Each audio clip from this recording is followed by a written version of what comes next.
यह dictation 5 second बाद start होगी, तब तक आप रेडी रहें। Ready start. महोदय, हमने ऐसा प्रयास ही नहीं किया कि किसी परियोजना को एक ऐसा संयुक्त उद्यम माना जाए जिसमें उसके निर्माता, श्रमिकों, वहाँ रहने वाले अन्य मजदूरों, वैज्ञानिकों, प्रबंधकों तथा अन्य संबद्ध लोगों को भागीदारी का अनुभव हो। हमने समस्याओं को पुराने कोण से ही देखा है और लोगों को अलग अलग खानों में बांट दिया है। इसलिए ये झूठे विभाजन समाप्त होने चाहिए।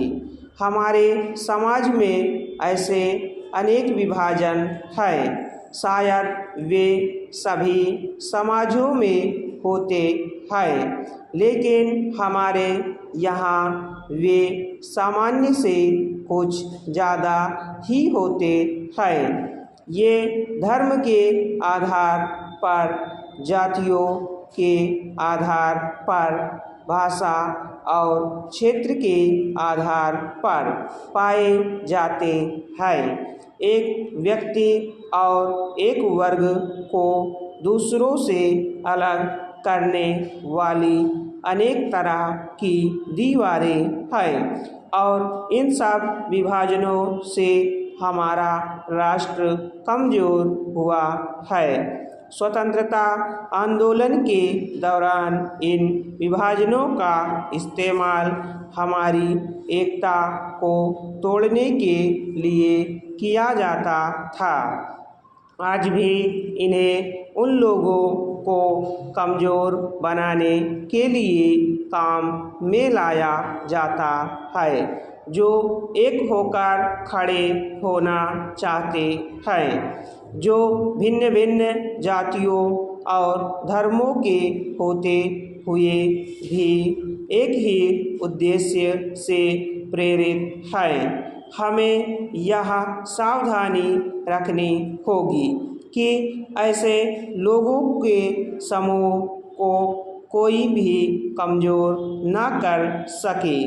हमें ऐसे वर्गों का और विस्तार करने की कोशिश करनी चाहिए जिससे उनके अंतर्गत हमारे और भी अधिक ऐसे लोग आते जाएं जो एक विशेष उद्देश्य को पूरा करने के लिए कृत संकल्प हो, क्योंकि यह देश के हित में है। इसी से देश मजबूत बनेगा।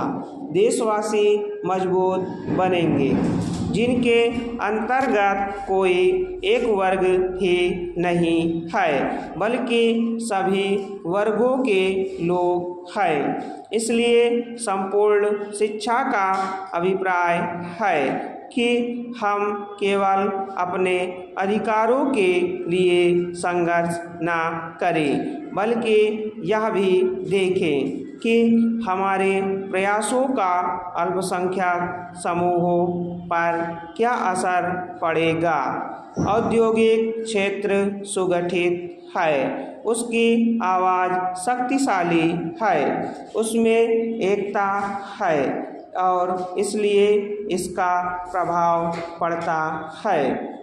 लेकिन हमारे देश में बहुत से ऐसे वर्ग हैं जिनकी आवश्यकताएं अन्य वर्गों से कहीं ज़्यादा महत्व की हैं, परंतु उनमें एकता नहीं है। उनकी मांग को प्रस्तुत करने वाला कोई नहीं है और उन्हें शायद पता तक नहीं होता कि उनकी कुछ मांगे भी हैं, लेकिन केवल इसी कारण से उनकी उपेक्षा नहीं की जा सकती।